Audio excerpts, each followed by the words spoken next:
فانا رسالتي دي برسلها للعلاجي.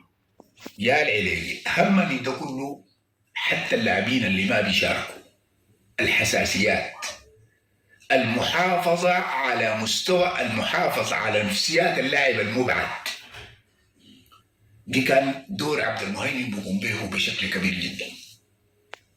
انك كيف تقدر تدي اللاعب اللي ما قاعد يشارك او بيعاني من اهمال، خاصه المحترفين الاجانب، تديهم دفعه معنويه وتقدر تحافظ وتمتص حتى غضبهم. هو زول جايب الدولار يعني، ما بيقبل يقعد لك في الكنبه احتياطي لبوجبو، ولا بيقبل يقعد لك في الكنبه احتياطي لإيرين ولا لجوباك ولا لمحمد عبد الرحمن. فعبد المهيمن كان قادر يلعب الدور ده تماما، بتحس انه في الهلال ما كانت في فجوه وكله مقفل وفي الروح بتاعت بهجه وسعاده عاليه جدا.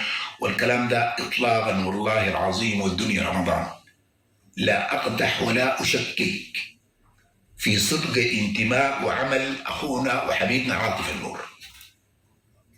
وبعد ده بقول لك عاطف النور يستمر، دخل عبد المهيمن في اي خانه تصب في مصلحه الهلال، والحاجه دي ما بتغلب العلاجي ولا صعبه.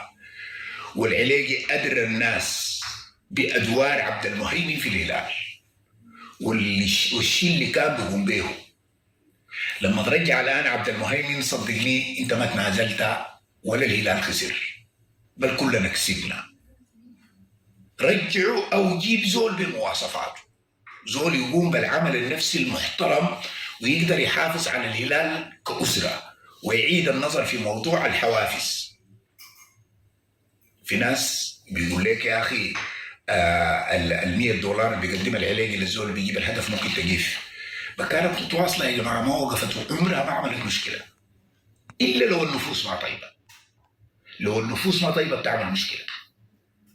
لكن انا قلت جان كلود في بدايه حوافز عبد المهيمن لما استلم ال 100 دولار اشترى الله يكرمكم شوز او جزمه هديه لواحد من اخوانه في التيم.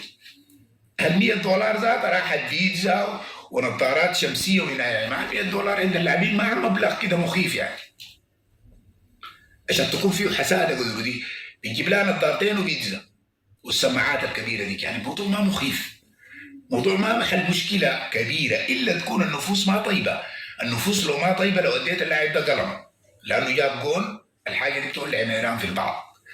عشان كده انت ما تحارب ال 100 دولار، حارب وسخ النفوس ان وجد. وللان الهلال بيئه صالحه، اشتغل على انك تنقي الاجواء وتنظفها من تحت. ما تجي تحارب حاجه بسيطه عندها علاقه بال 100 دولار يعني. دي ما القضيه. القضيه ليه؟ القضيه ليه ما سجل هدف يحسد ال 100 دولار؟ انا بشتغل قصاد الحاجه دي. خلوا الفهم يكون اكبر، خلينا خاطب جذور الازمه ومشاكلها عشان نقدر نعالج وعشان نسمو بالهلال. انا دي رساله للعلاجي، هو اعرف الناس